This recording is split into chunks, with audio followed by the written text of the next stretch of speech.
Yes, people, welcome back to the AJ Review Show, episode 34. Very excited to be here. I have been tentatively wanting to watch this film for quite a while. Hidden away in the shadows, I'm of course talking about Hamnet. Possibly one of the best book adaptations and a fantastic new role from Paul Mescal. But can it do enough to compete with the big boys at the Oscars? Yesterday we're talking everything Hamlet is, 2 hours and 5 minutes long, directed by Chloe Zhao, who also did Nomadland and Eternals. If I'd seen she'd done Eternals, I think that probably would have scared me off a little bit. But thankfully it didn't, and I stayed the course. Starring Jessie Buckley. Wow, wow, wow. Wicked Little Letters, The Bride, and I'm Thinking of Ending Things are some things you may have seen her in before. Absolutely phenomenal acting in this. Truly, truly just spellbinding. It is difficult for me to tell you which of these two leads is better, but I do actually think Jessie nudged it just slightly. She's an incredible talent, giving both a very flirty performance in the beginning, followed by a very subtle and then an incredibly intense and emotional performance at the same time. She brings a fantastic depth and range into the film that I really do think she should win the Oscar for. Then you have Paul Mescal, who, I'd only seen him in Gladiator 2, but he's also been in Normal People and After Sun. And they both have worked together before in Lost Daughter. So I'm probably going to watch that because I actually really like the two of them on screen. So there's your link. I was worried about seeing him in this. Having only previously seen him in Gladiator 2, which I wasn't a particularly big fan of, I was really worried about his role in this film. Sorry. I was worried, though. I thought it might sort of fall apart because of him. However, he really did pleasantly surprise me with the depth that he brought to it and the subtlety to his acting. I thought he was fantastic in this. But stealing the show away from then is young Jacoby Dupe. I hope I'm saying his last name right. He's only 10 years old. He's been in Before and Peter Pan and Wendy. Somehow, they have managed to cast a whole array of very, very talented child actors for this. I actually can say quite confidently that none of them let the show down. However, one of them outshines the rest, and that is young Jacoby. He's only 10 years old, and his performance in this is so thoughtful and just heart-wrecking. He's a fantastic, fantastic young actor and definitely one to watch. Then you also have Emily Watson and Noah Jupe. Noah plays the older version of Jacoby in this, and is also very good in his one scene. He's also Jacoby's older brother, which was quite cool to find that out after. They do look very similar, and they can both act very well. And Emily Watson plays Paul Mescal's character's mum. Very, very good. Equally distraught as Jessie Buckley in certain scenes. And honestly, just the whole cast has done an amazing, amazing job here.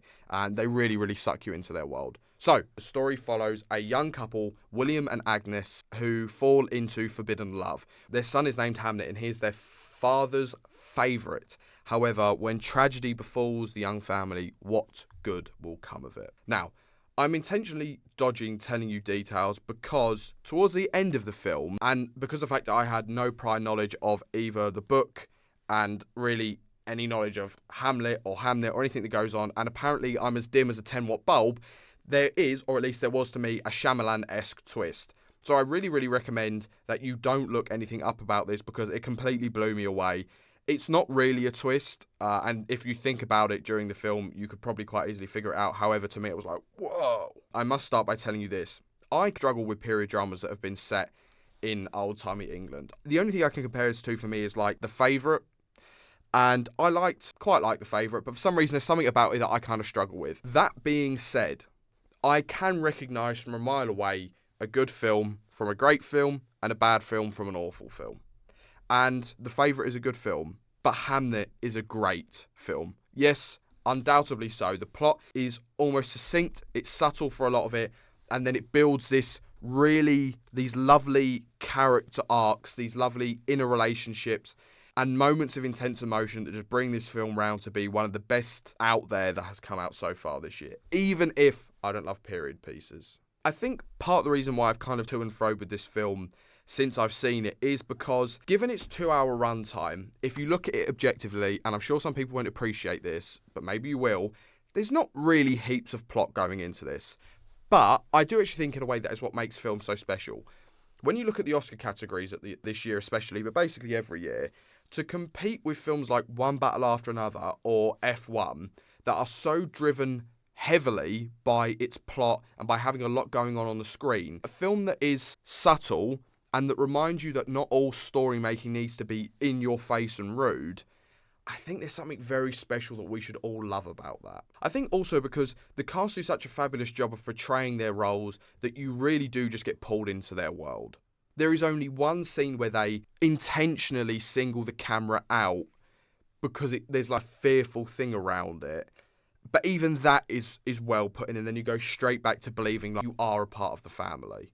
And I also think that the ability to jump between things like that really does just make the craft even sweeter. Because of the way that you get tied into the emotion of the film, basically whether you like it or not.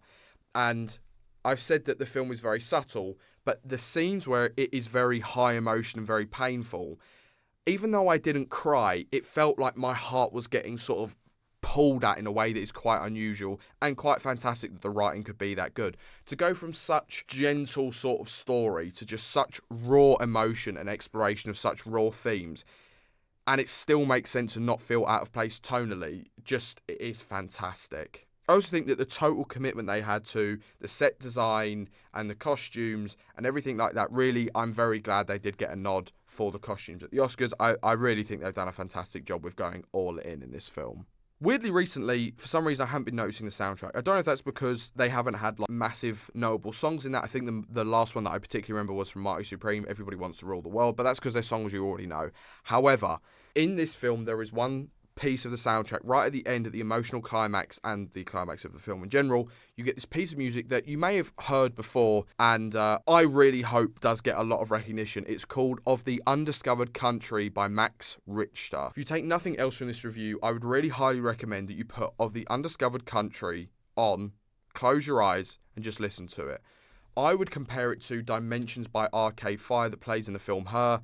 It's so gentle and moving, and it kind of sums the film up, really. It's an incredibly beautiful piece of music, and it plays along so nicely with everything that's going on in that final scene. I found the pacing of the film to be a little bit odd at times. There are big jumps in time between when the children are born and then they're growing up.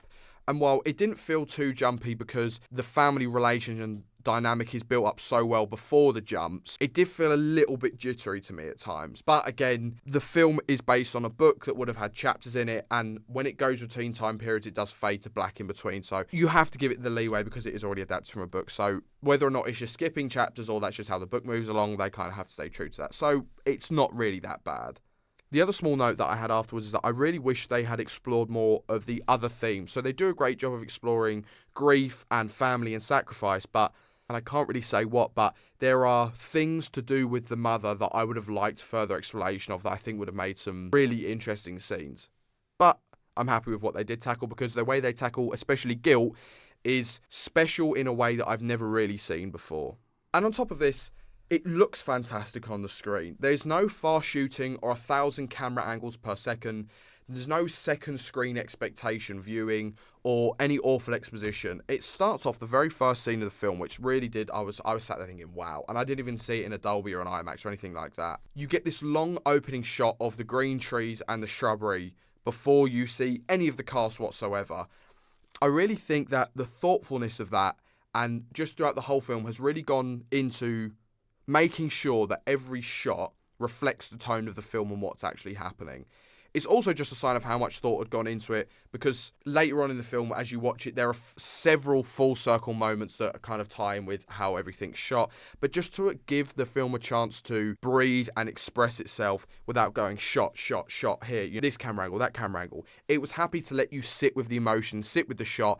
And it gave the film an almost eerie feeling at points, which made me think that actually I thought at times it was going to turn into a horror thriller because I genuinely had no idea what to expect.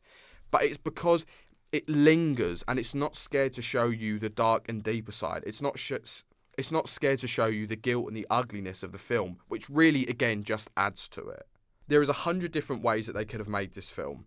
And I think 99 of those ways could have been tasteless and brash and rude and in your face.